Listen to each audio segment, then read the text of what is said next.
We're here for the purpose of having a public hearing on the senior services levy, mental health levy, and indigent care levy. And so I have cards up here. If you'd like to speak, please fill out a card. You have 2 minutes to speak once your name is called. And we will have Lisa Webb, who is our assistant county administrator and also our levy expert, will be coming forward to just give a little summary for everyone. Thank you, commissioners. Also, there are additional cards in the back of the room there, along with some pens, just in case anyone needs them. Thank you, commissioners, and welcome. This is the first public hearing on behalf of the commissioners on the 3 levies up right now: mental health, senior services, and indigent care. But it is not the beginning of the process. This process started in winter of 2021, going into 2022. The Tax Levy Review Committee spent over 6 months reviewing the levies, working with consultants, and coming up with their recommendations. That process was threefold. It was consultant recommendations, another public hearing, 2 public hearings that we had in this very room last month, as well as the Tax Levy Committee and Subcommittee recommendations that were presented to the commissioners June 28th, I believe. From this point, the commissioners are reviewing the levies. We have the public hearing this evening. We also have a public hearing on July 28th at 1 p.m. in the commission offices downtown. And then the commissioners are scheduled to vote on ballot language for the levies on August 9th at their 1 p.m. meeting. That's in advance of the state deadline, which is to get those ballot resolutions approved, signed off by our clerk here, and to this very room by 4 p.m. the very next day, August 10th. So if there are any questions regarding the specifics of the levies, but otherwise I'd really like to turn it over to the community and get the public hearing started. Certainly. Thank you so much, Lisa. Don't leave, though.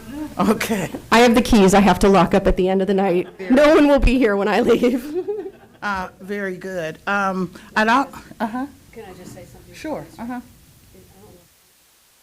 Press it, yeah. There we go, sorry about that. I just want to publicly thank the Tax Levy Review Committee for all the work that Lisa just referenced. I don't know if there are any members of the TLRC here, but the amount of time and effort they put in to get us to this point where we've got some recommendations in front of us has been really helpful, and so I just want to publicly thank them for all their hard work. Thank you. Thank you. Commissioner Reese?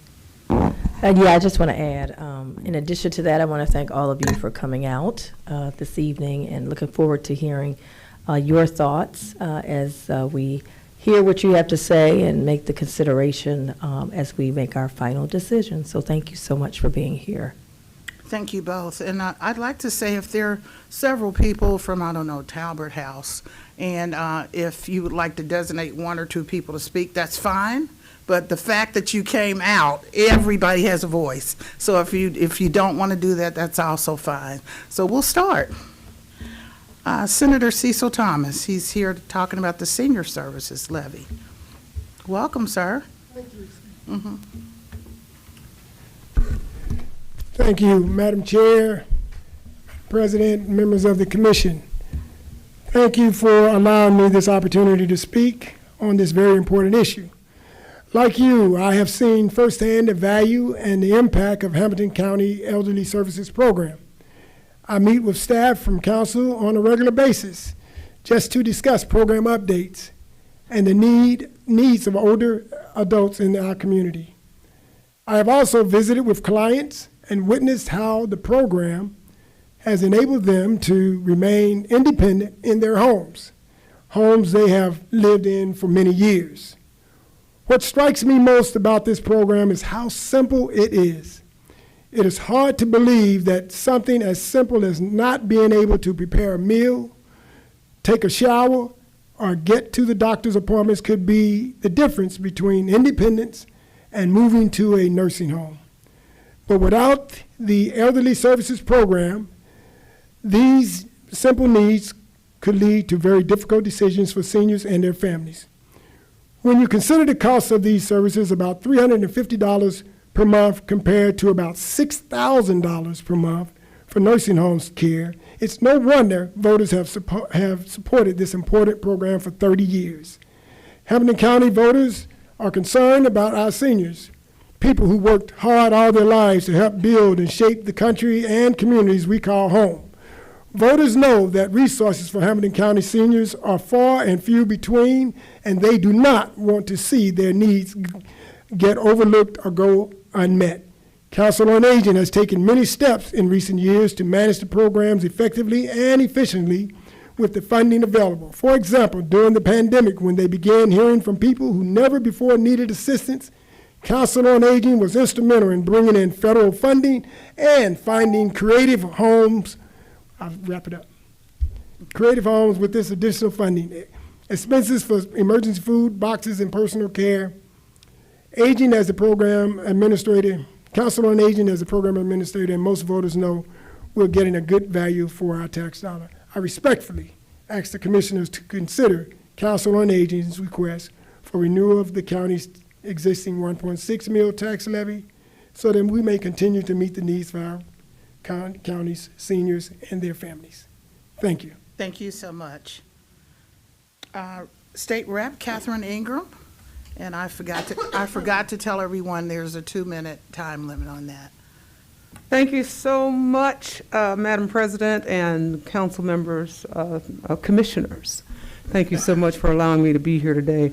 I'm not going to repeat a lot of what Senator Thomas just talked about, but we know that part of the issue that we have here in the state of Ohio and all over this country is that as we age, there is a need for folks to be able to stay in an area in which they are comfortable. So the more people who can stay at home, the better off we are. Financially, if you hear the kind of saying I've been raising here lately about nursing homes and the cost and where those dollars come from and how we can distribute those dollars, it's important for us to recognize that I can take care of, if we can give those dollars so that we can take care of somebody in place, that would be much better for us to do. So these dollars that you are putting on the levy as a renewal is important for us to make sure that get to those families and to those folks that need those dollars for senior services. Council on Aging does a fabulous job. I don't have time, but I will tell you a story about a person that called me, one of my constituents, that needed to be helped. And once I called and said, hey, these folks need to have this done. We shouldn't have to call. I shouldn't have to call. This is something that should be there, that we allow our families to stay in place, our seniors, me, to stay in place without having to go to some facility in which we're not sure. Because a lot of times we're not taking care of those folks who are working there either. So herein lies some of those dollars that need to be expended for those personnel that have those programs in place. So thank you for listening to me, and I believe my 2 minutes is probably almost up. I got 6 seconds. I can talk about anything, but thank you so much. Thank you so much for taking the time. Robert Heron, Indigent Care.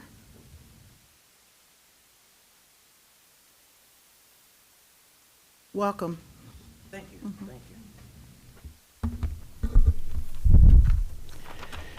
Thank you for this opportunity to address you and the issue that is so important to me and our community. My name is Robert Heron, and I'm the resident manager over 34 units of permanent supporting housing at Talbot House Parkway Apartments, and also manage 6 sober living homes. And as it relates to the Indigent Care Levy, and you are considering tonight, I am a graduate of Parkway Center, where my case manager connected me to services and supported me through my own recovery. I am proud to be celebrating 10 years of sobriety. Thank you. The service provided to homeless shelters and the drug alcohol agencies have made it possible for me to recover and to know how to help others live independently in their recovery. Those of us who are struggling with homelessness and addiction need a place to heal and to have their health care needs met. Helping people get integrated care, the need is what makes Hamilton County special, and it is possible through the Indigent Care Levy. I stand before you today as a recipient of these services, and it makes me proud when I can help someone get connected to the care they need. The funding through the strategies to end homelessness and the mental health and recovery service boards helps men and women get the treatment they need and to develop a plan to stay connected to care. Thank you for your time tonight. I appreciate the funding that made it possible for me to be with you, and I appreciate your support for a renewal of the Indigent Care Levy. Thank you. Thank you so much. Cynthia Bates, Elderly Services Levy, or Senior Services.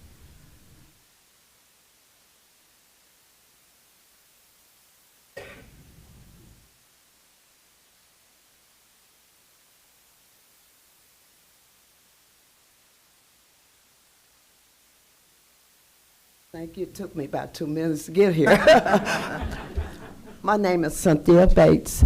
I have lived at 1708 Hewitt in Evanston, Hoffman School to Sawyer to Woodrow. I have lived in my home with my mother and father, which was sick, and I stayed there, and it was an honor. They have passed away, and I am the homeowner right now. It's hard, but thank you for Council on Aging so much helping me with home health caregiver to maintain my home. It makes a senior citizen, disabled person feel good to be in a home and be able to sit on the porch and talk to your neighbors. I don't have to worry about my cleaning, cooking, going to get groceries, or even taking me to the doctor. That is one thing I don't have to worry about. Another is my caseworker.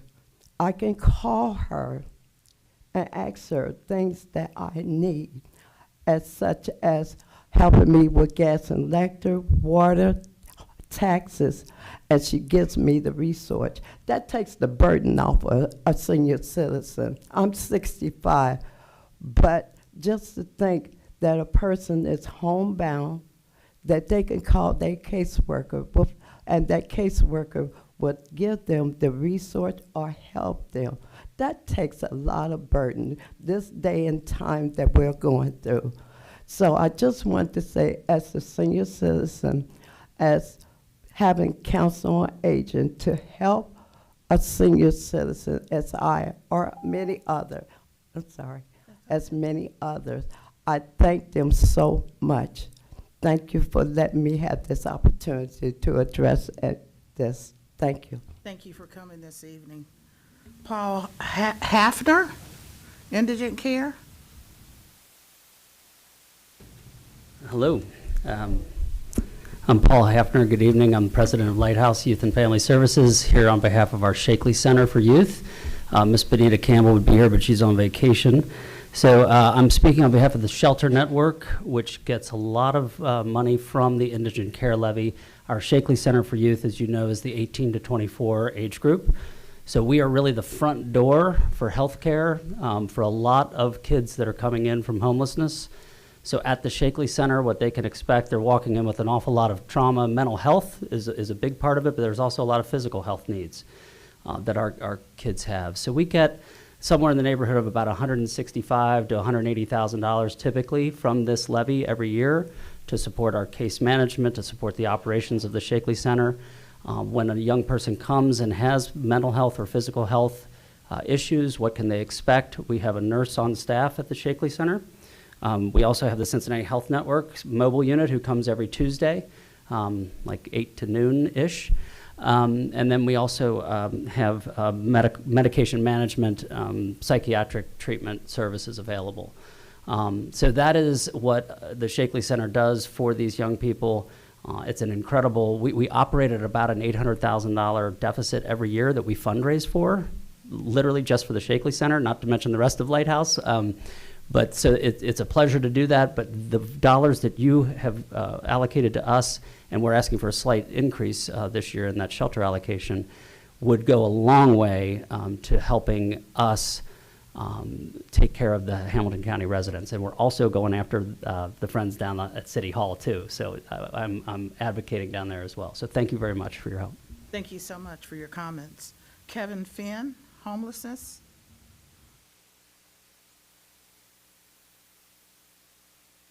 Thank you for the opportunity. My name is Kevin Finn. I'm the president of Strategies to End Homelessness. We receive the funding from the Indigent Care Levy for homeless health care services. We lead a coordinated community effort to end homelessness in Hamilton County. A little bit of history. Back in 2009, Roxanne Qualls asked us to do a plan for improving the services available to homeless single individuals. So we developed a plan that came to be known as the Homeless to Homes Plan. It was adopted by the County Commission and City Council back in 2009. One of the big takeaways from that plan was that there were issues in our singles homeless shelter system. The facilities were too small and therefore could not offer the services that were needed, particularly health-related services, because many of our homeless single people had health issues, and that played a big part in why they were homeless. So we worked with 3CDC and other partners to develop new facilities. We replaced the old drop-in center with 2 new shelters. The City Gospel Mission moved. The Shakely Center that Paul mentioned opened. The Talbert House Parkway Center opened. But then we needed for the buildings are nice, but it was really about the services that they would be able to offer. And that's really what the Indigent Care Levy funding is going toward, is the services, particularly health-related, that are offered within those facilities. So the Indigent Care Levy funds come to Strategies to End Homelessness. We do all the monitoring and compliance and all that kind of work, but then we pass it through to the facility operators who use it to provide those healthcare services. So and the funding is really necessary in order to help those people with health issues get out of homelessness. Whereas previously we were warehousing some of these people in homelessness, which is never what we want to do. So we appreciate the ongoing support. Thank you. Thank you. And you do a great job passing it through, so thank you for your work. Rusty Currington? Is that Dr. Rusty? It is, yes, Okay. thank you. Thank you for the opportunity to speak on behalf of St. Vincent de Paul Charitable Pharmacy and its participation in the Indigent Care Levy. My name is Dr. Rusty Currington. I'm the Director of Pharmacy for this organization, and it's been a pleasure to be there the past 8 years. Hamilton County is the home of not one but 2 charitable pharmacies. To our knowledge, it's the only county in the nation that has 2 charitable pharmacies located in it. We serve Hamilton County residents. About 89% of the people we serve live in the county here. And we provide about 700,000 prescriptions over the course of our 16 years in existence, estimated about $90 million that we provide. And we do this in a cost-saving strategy that makes sure that Hamilton County residents have their emergency medication provided, as well as access now to a nurse practitioner on site to provide primary care services, diagnostics, and labs on site. You saved my life is something we hear very often at the charitable pharmacy. And you'll hear testimony from some of our patients here tonight to say that as well. We're a cost-effective strategy for Hamilton County residents. $1 can go 59 ways. So we have a leveraging ability to make sure that we're using the funds wisely. We have over 200 volunteers, healthcare professionals that come in to give of their time. 87% of our prescriptions are filled with donated resources. So we're constantly making partners to make sure that we're being very wise with those resources. We are expecting another surge of new patients. COVID brought so many new people to us, and now with Medicaid unwinding after the public health emergency ends, we're expecting even more people to come. So your partnership is really critical, especially during this time. We're uniquely positioned to make a big impact. Now that people can come to us from emergency rooms, hospitals, we're preventing those readmissions by half, and then connecting them with an insurance navigator on site to help them get back into the system and have their needs met. It's my privilege to serve in Hamilton County, and I thank you for your time. Thank you so much for all you do. I'm going to mess up this name, I already know it. Candido Ariaza. Did I mess it up, or did I do pretty good? Okay, come forward, please. There's an interpreter, Elvira Gomez. Hola, Hola. hello. Mi nombre es Cándido Arriaza. My name is Candido Arriaza. Soy parte de las personas que recibe ayuda médica de la farmacia caritativa San Vicente de Paúl. I am part of the people that receive help with the medicine from the charitable pharmacy of San Vicente de Paul. Hoy, al tener la oportunidad, quiero expresar mi más sincero agradecimiento por contar con tan valiosa ayuda de vida. Today, to have the opportunity, I want to express my more sincerely I'm very grateful to count with all valuable help of my life. Pues hace 5 años padezco de diabetes tipo 2 y sería muy difícil económicamente para mí costear con los medicamentos. Sí. 5 years ago, I have diabetes for 5 years, and then without you, to economic help, that will be very difficult for me to pay for the medications.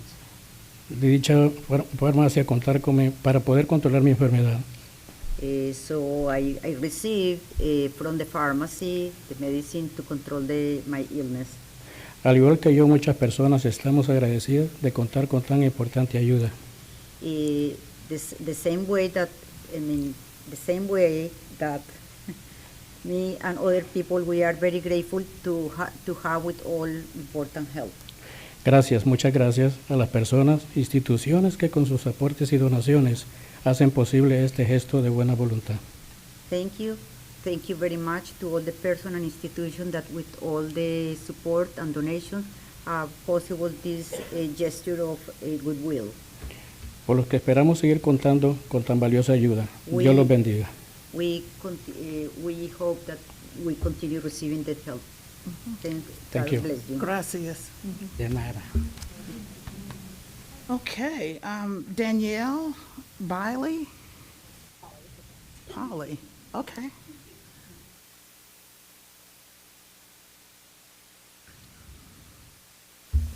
Welcome. Thank you. Hello, my name is Danielle Polly. I have the honor and privilege of working as a clinical pharmacist and primary student preceptor at St. Vincent de Paul Charitable Pharmacy. You're going to hear from some of our neighbors tonight who use our services and get medications from us, but I actually want to offer some perspective on a different function of the pharmacy, which is to serve as a clinical teaching facility. Mentoring and training student pharmacists to care uniquely for underserved patients. The charitable pharmacy welcomes over 80 student learners from 8 different colleges of pharmacy each year, many of who are in their last year of school, deciding on next steps after graduation.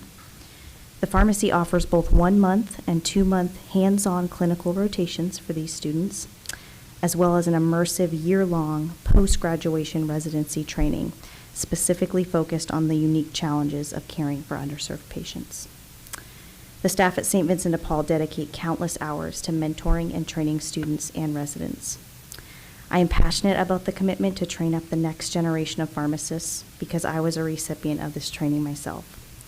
In 2016, as a pharmacy student, I completed a 2-month clinical rotation at St. Vincent de Paul. I was unsure of what my calling in pharmacy would be and frustrated that I had not found my place. After my time at St. Vincent de Paul, my eyes were open to the impact that pharmacists can make in underserved care. I found my passion in the field of pharmacy and realized that my job could be so much more than a paycheck. I could truly make an impact in our neighbors' lives by providing access to life-saving medications. Because of this newfound passion for patient care, I signed on for an additional year of training after I graduated and now serve in my role as a clinical pharmacist and trainer of student learners. St. Vincent de Paul impacts the lives of neighbors each day by providing medications, but this would not be possible without the commitment to equipping the next generation of pharmacists. Your past support has led to over 500 pharmacists being more capable to care for the underserved, and your future support will ensure thousands more will be able to do so. Thank you so much. Thank you, appreciate it. Suzanne Schweiger?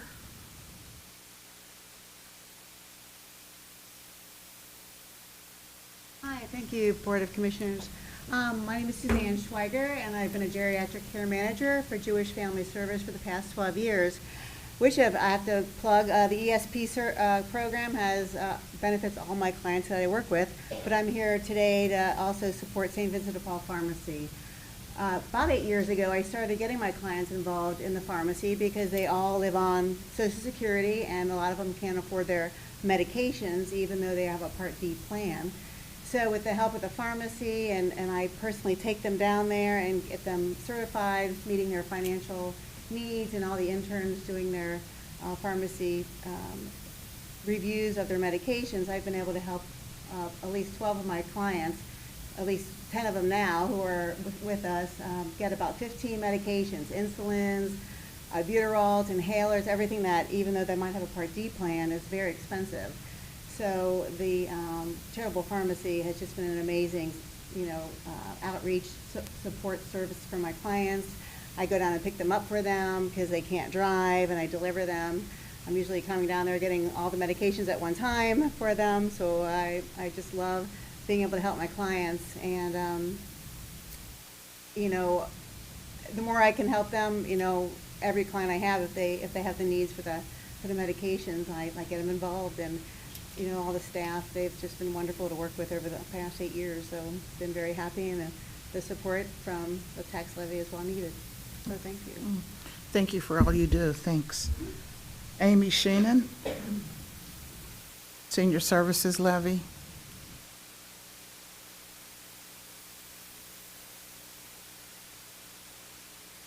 Good evening, and thank you for allowing me to talk to you tonight about the Senior Services Levy.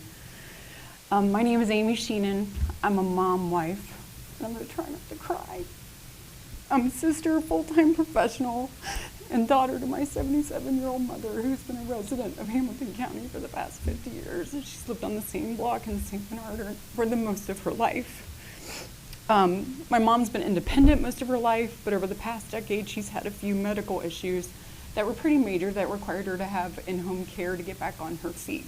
She's on a fixed income and very limited to the resources that she has.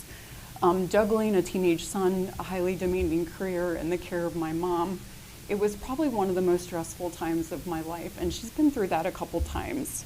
While we were at Christ Hospital, this Council on Aging caseworker came in and was like, I want to talk to you about some of the services that we provide, and I had never been exposed to those. And what I realized was that we qualified for some of the programs that they had in the Fast Track program, which included, meals being delivered, cleaning services, and other things. And at that time, I didn't realize I needed that help, but we definitely needed that help. The support the COA provided due to the funding they received from the Hamilton County Elderly Services Program was the breath of fresh air that I needed, that I didn't know I needed at that time.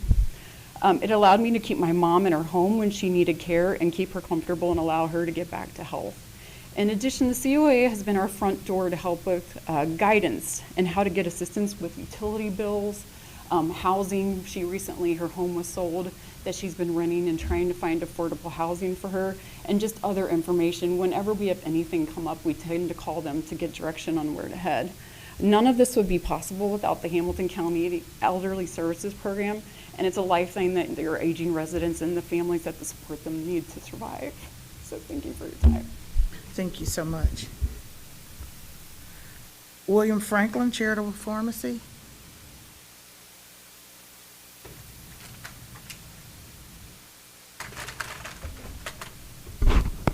Thank you. I'm new at this. I'm a patient with the St. Vincent de Paul Charitable Pharmacy. I've been with them for several years now, and I was on disability, and then they changed me to retirement when I hit 65.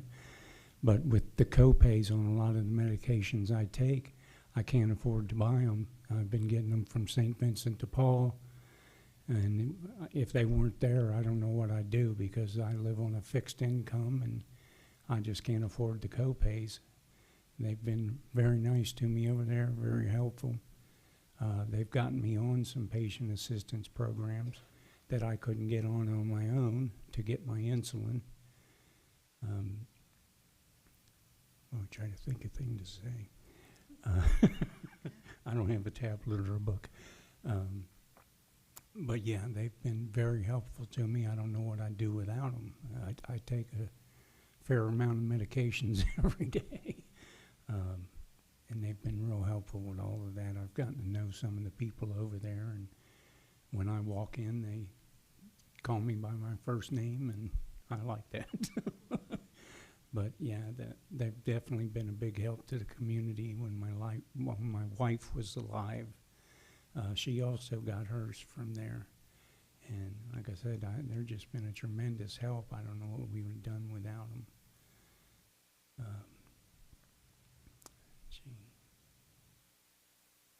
Nothing like being put on the spot.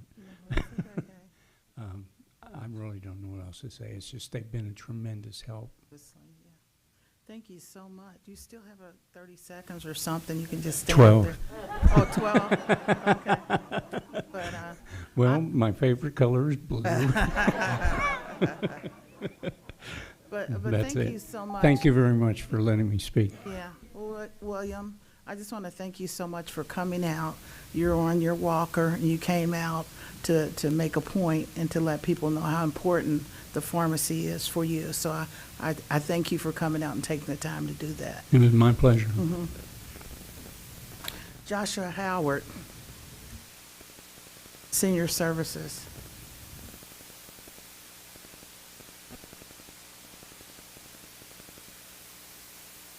Good evening, Commissioners. Thank you for the chance to speak to you guys tonight. My name is Joshua Howard. I am currently raising my family on the corner of Ronald Reagan Cross County and Ridge Road, around that neighborhood behind there. As you know, the Council on Aging does a lot of amazing things for this community, and they don't really do it alone. They have a handful of contracted organizations to provide services. I am the Director of Outreach Services and Affordable Housing at Maple Knoll Communities. We are one of these providers. All of these providers are nonprofits, just like the Council on Aging. We receive funding from the Senior Service Levy via this contract to provide transportation services, whether it's medical, non-medical, and we also do home-delivered meals, also known as Meals on Wheels, amongst a few other things. All the other providers in this network, they do similar work. They do home health agencies, durable medical equipment companies, so on and so forth. I'm sure you guys are familiar with the tune.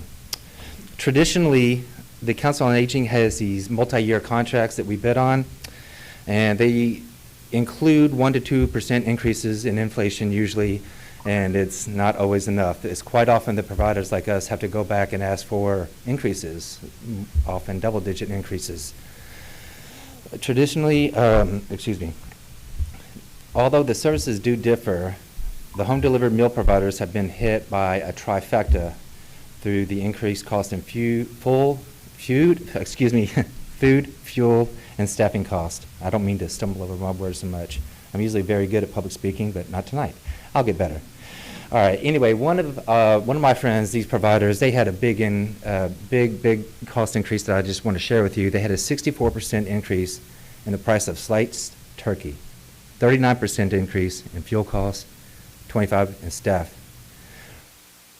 Now, the Council on Aging has continued to be what I would consider a responsible steward of the county tax dollars in lots of different ways. I'm so sorry that I ran out of time, but I do appreciate your support. All my clients, my residents, my family members, my community appreciate the support for you having this on the ballot. Thank you for your time. Thank you so much. Kate Loberthal for Elderly Services Levy.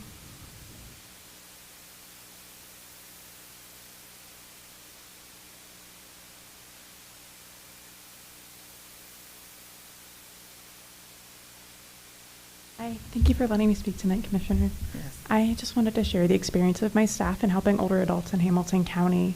You heard from several of our clients and caregivers tonight. Most of our clients and caregivers come in through our front door or before they even interact with levy-funded services. They're connected with other resources. Our goal is to try and stretch levy dollars as far as we can. But we do connect seniors and their caregivers with a myriad of different resources through that front door. For those who are found to be eligible, they do come along to our case managers, where they will go out and try and answer a number of questions. We try to keep people living independently in the home by connecting them with services that we subcontract for, as you heard a second ago. And then also look for other ways to help meet people's needs to keep them independent. As Cynthia spoke to earlier, answering a range of different questions, from how to access insurance to how do I navigate new diagnosis, things like that. But just want to speak to how valuable these services are and how big of an impact they have to keep people independent in their homes. Thank you guys so much. I appreciate it. We thank you.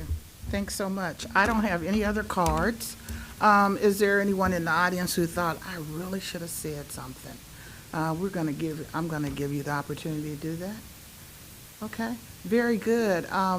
What I'd like to say is that we will have another public hearing July the 28th at 1 o'clock at our building, 139 Court Street, the Todd Pertune building. And you're welcome to come down for that. And if you left something out or you want to do some more public speaking, just come down and we'd like to hear from you. Or if you'd like to also let those that you're working with know that we are listening to you. Everything that you brought up, this board has decided that it is a priority for us. So to hear the services that people are receiving, it just makes our hearts glad because they are important to us all also.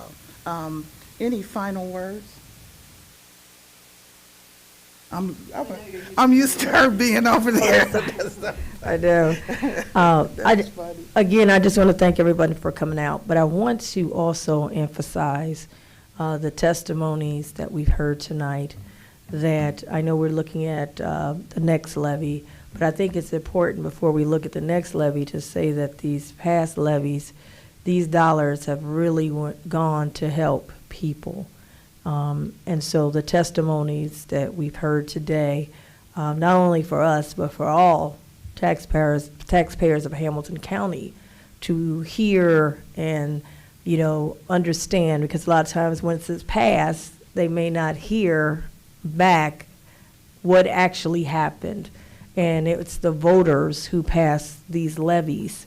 And to say that they passed the levies, we passed the levies as taxpayers, and your tax dollars have been used in a very good way to help a lot of people, and it has been the safety net of this county. So just want to, I know we're having these hearings and we're televising, hopefully, and when you come down or whoever comes down to the next town hearing that we have, I don't want that to get lost in the conversation, is that the dollars that were passed by the county taxpayers has helped so many county taxpayers just be a safety net for so many people who need the help and assistance. And to the programs that are implementing these programs to help people, I just want to say thank you. So that's what I wanted to say for tonight, and I look forward to the discussion a week, July 28th. Thanks.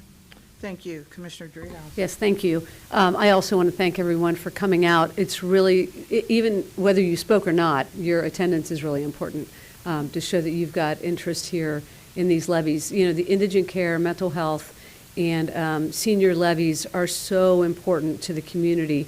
I was here 5 years ago when we went through this process and had some decisions to make, as we will in this case. And it's challenging because we're trying to balance, fiscal responsibility with the needs of the community. And so it's so important from our vantage point to hear about how these dollars are being utilized and the needs that are being addressed and the recipients of these programs. So it's really invaluable for us to hear your testimony. So I thank you very much for coming. I do have a letter that I received in the office. I don't know if the other offices received it, but I want to give it to the clerk to enter it as part of the record. It's a letter from CareStar from Pamela Zipperer Davis. And it's related to the senior services levy. So I will give this to the clerk and make sure that this becomes part of the record. Thank you. Thank you. With no further business to come before us, I make a motion to adjourn. Second. Commissioner Summer Dumas? Yes. Commissioner Reese? Yes. Commissioner Driehaus? Yes. Thank you. Thank you all for coming.